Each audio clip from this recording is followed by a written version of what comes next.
Nouvelle-Calédonie, actualité. La province sud va ouvrir une nouvelle filière de tri pour les emballages en plastique, métal, aluminium et verre. Objectif, améliorer la capacité de collecte. On fera le point sur les politiques de gestion des déchets avec notre invité, Thibaut Vizien, cofondateur de l'association Calédoclean. Dans cette édition, nous vous proposons une balade insolite sur le Dialote à Wegwa. Richard Martin et l'association Tarap sont habitués du salon du tourisme échappé nord qui aura lieu à Nouméa ce week-end. Ensuite, direction Wailou. Nous découvrirons le quatrième épisode de notre feuilleton de la semaine, Immersion dans la classe défense et sécurité du collège public de Wani, une expérience inédite pour les élèves formés par les sapeurs-pompiers de la commune. À la fin de ce journal, l'univers du textile africain sera mis en lumière. Une exposition se tient actuellement au centre culturel Goama-Boarat à Yengen. Elle est intitulée « Le textile africain, une tradition millénaire ». Avant de développer ces titres, soyez patients, pas violents. C'est l'un des messages que l'on pouvait lire parmi les banderoles affichées devant les urgences pédiatriques aujourd'hui. À 6h45 ce matin, un médecin et une infirmière ont été agressés avec une extrême violence. Selon la direction, un parent mécontent du prix et des soins prodigués à son enfant la veille aurait porté des coups de poing et étranglé les deux soignants. C'est par solidarité et pour dénoncer la violence à l'encontre du personnel qu'une centaine d'agents ont débrayé à 11h. Je vous propose d'écouter Gaël Guillon, chef de service des urgences pédiatriques au micro de Audrey Changuine-Pouedier. Les équipes, elles étaient tétanisées, sidérées ce matin. C'est quelque chose d'assez effroyable, hein. C'est une agression avec préméditation. C'était un acte d'une gravité absolue. On n'est pas là pour ça. Personne n'est là pour ça. Et en plus, ça enlève tout climat de confiance vis-à-vis du patient. Et les gens viennent travailler avec la boule au ventre derrière. Enfin, c'est pas possible. L'hôpital, dans son ensemble, est complètement sidéré par cet acte. La solidarité, elle a été instantanée, tout le personnel a répondu, tous les gens ont appelé, etc. Et surtout, on ne peut plus travailler dans ces conditions. Et c'est valable pour la pédiatrie, pour les urgences pédiatriques, c'est valable pour les adultes, pour les urgences adultes et pour tous les services.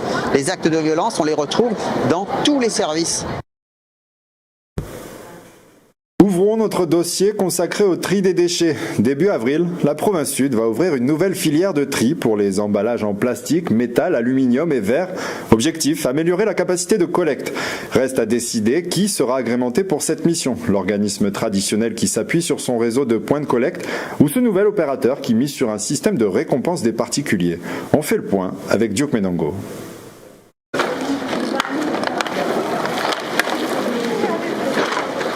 Certains sont des habitants du quartier, mais nombreux arrivent aussi des différentes communes du Grand Nouméa. Ils viennent échanger des canettes et des bouteilles en plastique contre des points leur permettant de recevoir des récompenses. Bon, on nous a dit qu'une association s'en était intéressée à cette collecte et pouvait faire des bons d'achat qui nous permettent quand même de valoriser le geste. C'est une récompense. Je pense que c'est plus une valorisation du geste. Et donc bon, je suis passé plutôt par cette association parce que je suis quasiment certain que eux, comme ils la valorisent, ils valorisent aussi les déchets. C'est un cycle vertueux. Aujourd'hui, j'ai emmené 8 sacs. 8 sacs dont il y a 4 sacs de plastique et 4 sacs de canettes. Ça ressemble à ça. Et derrière, il y a les cases à remplir. Il y a 12 cases à remplir. Valoriser et organiser des points de collecte au plus près des Calédoniens semble être une option qui marche selon l'association Trion. Aujourd'hui, je rappelle qu'en 3 heures, on a collecté 1 tonne. Quand une EcoBox canette collecte 200 kg en 1 an. Donc vous voyez, on n'est pas du tout sur les mêmes échelles, quoi. C'est cette méthode que l'association Trion, adossée à la société Now, veut faire valoir auprès de la province sud dans les prochains jours. Et donc aujourd'hui, le redémarrage des permanences sur Montravel est financé sur fonds propres par la société Now, puisqu'aujourd'hui on n'est pas encore arrivé pour 2023 à signer des partenariats, des prestations de services avec des opérateurs. Le deuxième candidat à l'agrémentation dans la province sud est l'opérateur historique de la collecte et des traitements des déchets en Nouvelle-Calédonie, l'éco-organisme Tricodec. Cet éco-organisme fonctionne exclusivement sur l'éco-participation. C'est cette éco-participation qui va financer le plan de gestion retenu par la province Sud. Et pour les Calédoniens, ce mode de financement est déjà familier. Et ils la connaissent sur toutes les autres filières, parce qu'on a sur les batteries, sur les piles, sur les pneus, déjà une éco-participation, qui en général est un montant inférieur à 5% du prix de vente. Et c'est avec cette éco-participation que nous organisons sur l'ensemble de la Nouvelle-Calédonie la collecte et le traitement des filières réglementées. Pour ce qui concerne les emballages, la plupart du temps, c'est inférieur à 1% du prix de vente. En Tricodex, c'est 13 000 tonnes collectées par an sur l'ensemble des filières existantes. Et la filière emballage, ça va être 3 000 tonnes de plus, donc on va passer la barre des 16 000 tonnes, ce qui est peu au regard de ce qui est enfoui, mais qui est beaucoup, parce que c'est bien du déchet qui est entièrement recyclé. Contrairement au système de collecte proposé par Trian sur Montravel, Tricodec, elle, s'appuie pour le moment sur son réseau d'EcoBox. En plus de ses 14 ans d'existence, elle a déjà un réseau qui lui permet de se projeter sur la valorisation aussi d'emballage en verre. On va collecter plus de 2000 tonnes de verre et nous avons déjà passé des accords avec des entreprises qui font du béton et qui vont utiliser ces 2000 tonnes de verre en remplacement d'agrégats qu'ils extraient par ailleurs de pierre dans les carrières. Parce que le verre, l'exporter, ça n'a pas de sens. À côté, on fera peut-être de la consigne, mais il est trop tôt pour le dire. La commission d'agrément de la province Sud se réunira le 4 avril pour choisir entre le plan de gestion proposé par Tricodec ou celui de l'association Trian. La valorisation de ces déchets va beaucoup peser sur les avis. Parce que ce sont des ressources premières, ce sont des matériaux qui sont valorisables. Je parle de l'alu, je parle du verre, je parle des conserves alimentaires, c'est le fer. Et ça a une vraie valeur parce que la Bourse des métaux, la cotation est très très bonne et qu'elle est économiquement rentable, cette filière. La province Sud espère bien améliorer la collecte des emballages avec cette nouvelle filière. Selon l'institution, 9000 tonnes d'emballages sont mises sur le marché chaque année et seulement 1500 sont collectées et traitées. Et ce soir, pour parler du dossier déchets en Calédonie, nous accueillons Thibaut Bizien de l'association Calédocline. Il arpente depuis plus de 10 ans les tas d'immondices qui s'entassent aussi bien dans les mangroves que dans les endroits insoupçonnés du pays. Thibaut Bizien, bonsoir et merci d'avoir accepté notre invitation. Bonsoir, merci beaucoup de m'avoir invité. On vient de le voir, impliquer la population dans la collecte, comme le propose ce nouvel opérateur, est-ce que c'est une bonne idée ? Oui, je pense que c'est important d'impliquer les personnes dans la gestion des déchets parce qu'on est tous responsables de toute façon des déchets qu'on produit collectivement. La responsabilité elle est partagée entre le consommateur qui va acheter un produit et qui va du coup générer le déchet. Forcément, ce déchet il est aussi généré parce que l'industriel ou l'importateur l'a produit également. Et puis, bien sûr, parce que il y a aussi, bien entendu, les politiques qui permettent la gestion des déchets, l'organisent et puis bien sûr acceptent et tolèrent certains produits sur le marché. Et est-ce que donc la sensibilisation du public est un outil suffisant ou est-ce qu'il faudrait des mesures plus contraignantes ? Alors non, la sensibilisation c'est pas suffisant et on le voit bien d'ailleurs. Aujourd'hui, c'est très important de le maintenir, mais je pense personnellement qu'il y a aussi d'autres choses à mettre en place, c'est-à-dire que la sensibilisation, ça fait plus de 40 ans qu'elle est mise en place par des associations, par des institutions et même aussi par des entreprises privées qui font le travail justement de sensibiliser les personnes sur l'impact des déchets et de leur bonne gestion. Derrière, on a quand même toujours autant de déchets dans la nature et nous on le voit bien au travers de nos collectes de déchets.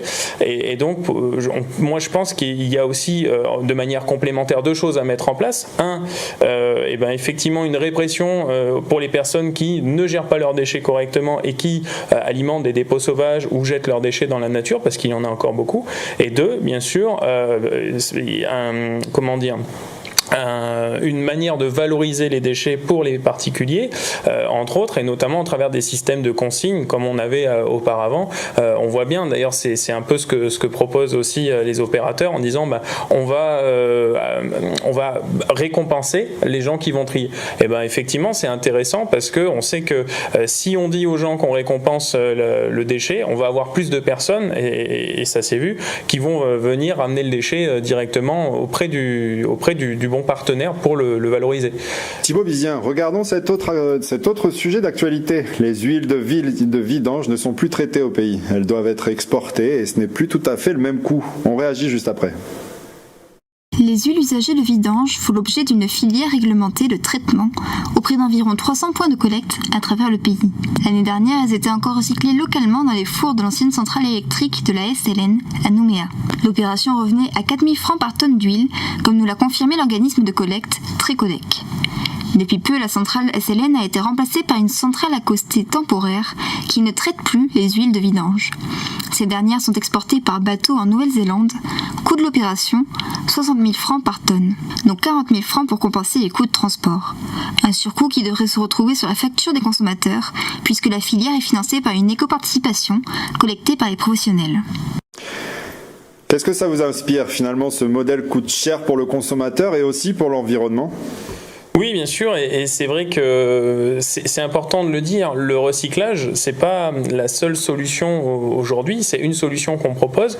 Maintenant, il faut regarder l'ensemble de la durée de vie du produit, parce que aujourd'hui, tout ça, ça a un coût, cette gestion des déchets, et donc l'idée d'avoir un objectif final, de se dire on doit réduire les déchets qui sont produits au quotidien par l'ensemble des Calédoniens, des industries et bien sûr des importateurs, de sorte à ce que nos déchets, on puisse les gérer avec des filières qui sont efficaces, avec des valorisations qui sont réelles et surtout locales si possible et au maximum, et puis derrière avec des coûts qui sont quand même on va dire adaptés, parce que sinon on se retrouve avec des factures immenses pour gérer des déchets en fait qu'on n'arrive pas à gérer chez nous. Alors, et ça devient compliqué. Quelle est l'alternative? Il faut arrêter d'exporter, d'importer des déchets? Alors sur certaines filières, effectivement, on voit par exemple, moi je cite souvent la loi plastique. La loi plastique, elle a interdit l'importation de certains et la distribution de certains types de produits, et il y a deux conséquences aujourd'hui. C'est des déchets qu'on ne produit plus, des déchets qu'on n'arrive pas forcément à gérer sur le territoire. Je parle bien sûr des pailles plastiques, des barquettes, des couverts en plastique, mais aussi des sacs plastiques et des sacs cabas. Et ce sont des déchets d'ailleurs qu'on ne retrouve plus dans la nature. Et ça, c'est important. Ça veut dire que dans l'environnement, on retrouve plus ces déchets-là. Et aujourd'hui, on évite de les avoir sur le marché. Et donc, on n'a pas besoin de devoir les gérer, sachant qu'en plus, on ne savait pas les gérer. Et donc, ces interdictions, elles sont intéressantes. C'est vrai qu'aujourd'hui, on peut réguler le marché. Il y a certains types de produits qu'on peut petit à petit interdire ou limiter en faveur de produits qui sont, par exemple, réutilisables plutôt que d'utiliser des produits à usage unique.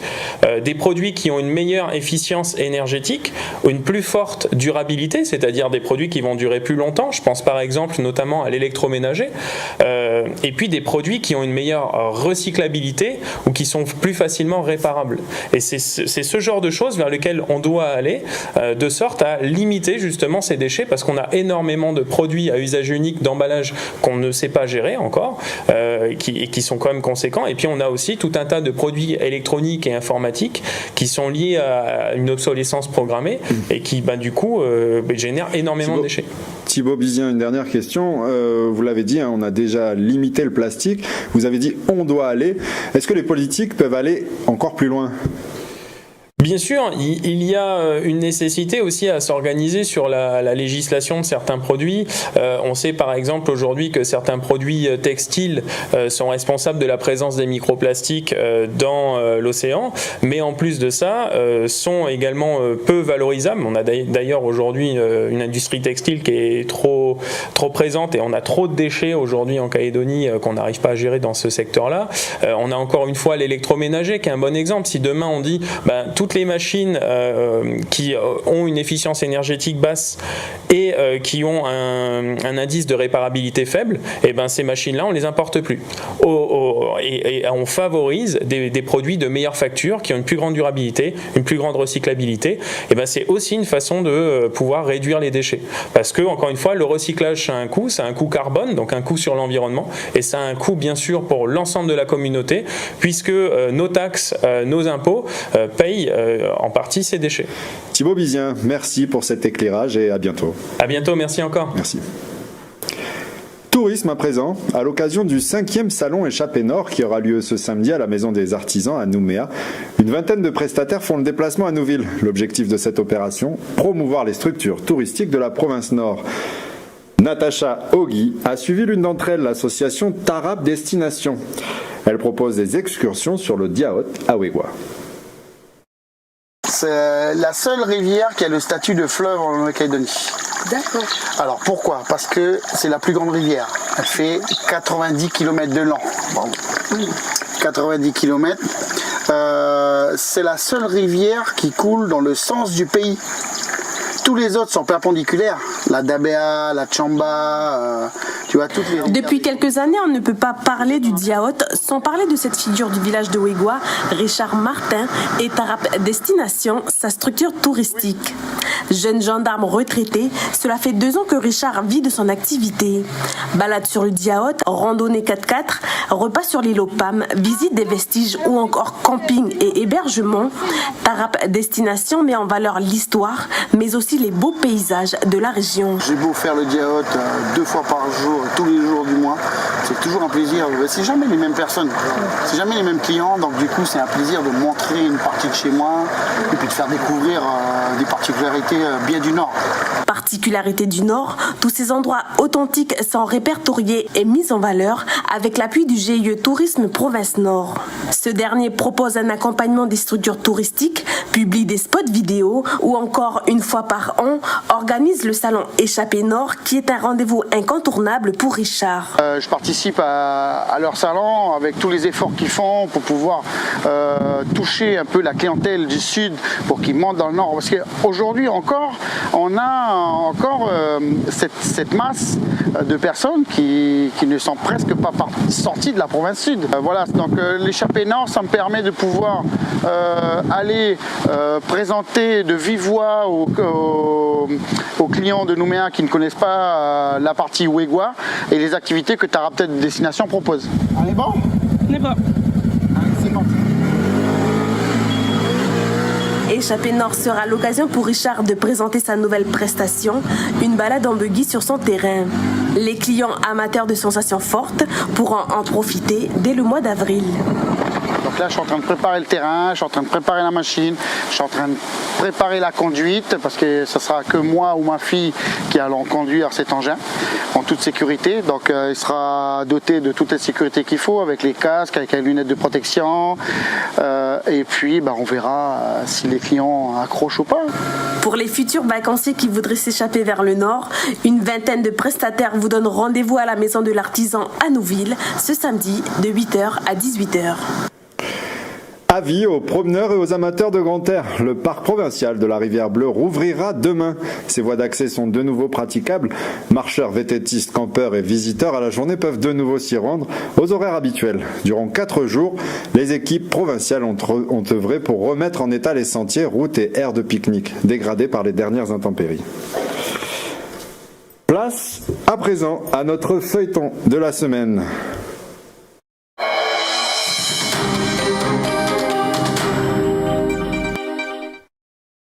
Le collège de Wani à Wailou fait le pari de l'accompagnement et du bien-être des élèves. Dans ce 4e épisode, découvrons la classe nouvelle Défense et Sécurité Globale.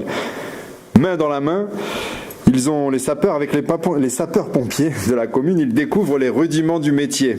Aurélie Chiron s'est immiscée dans l'un de leurs cours. Je ne pense pas trop me tromper, que vous avez bien compris comment fonctionnait tout le matériel. Ce qu'il est passé assez vite dessus, c'est normal parce qu'il ne pouvait pas tout vous montrer en fonctionnement. Mais, Le professeur revient sur la visite de la caserne des pompiers effectuée la semaine précédente. Matériel d'intervention et grades sont au menu du cours. Ce sont des choses qui seront à connaître si vous voulez être pompier. Quand je serai grande, je voudrais faire pompier pour aider les gens. Ce que j'aime le plus, c'est de aider les gens à sortir des maisons ou des inondations. Ces élèves de 4e participent à un dispositif lancé cette année par l'établissement scolaire, la classe de défense et de sécurité globale. Créé en 2007 par le ministère de la Défense, ce dispositif national se concrétise par un partenariat avec une unité militaire ou les pompiers. La devise des pompiers, c'est courage et dévouement. Donc ça leur montre un petit peu aussi ces valeurs. À travers ça, ils apprennent aussi ce que c'est que l'empathie, aider les autres, aider son prochain, sans forcément attendre d'avoir de l'aide en retour.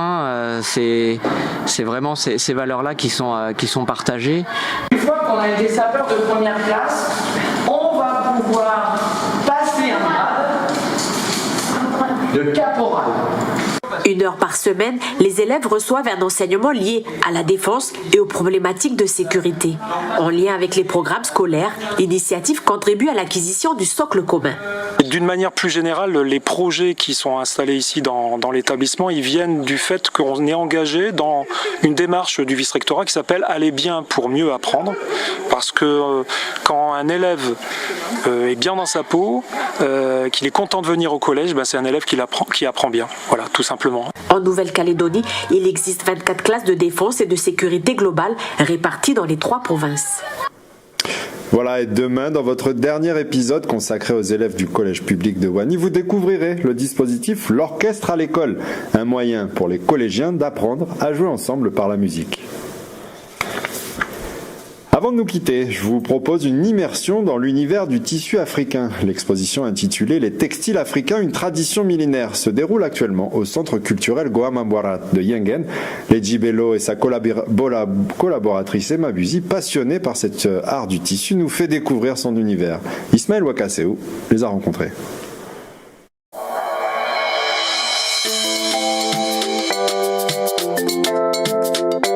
Une tradition millénaire africaine transmise de génération en génération, un élément essentiel de l'expression artistique du continent, imprégné de couleurs et de motifs, impliquant une certaine finesse dans sa fabrication, il s'agit du pagne africain. Pour le porter, Lady Bello, originaire du Togo, veut à travers son exposition sauvegarder son patrimoine.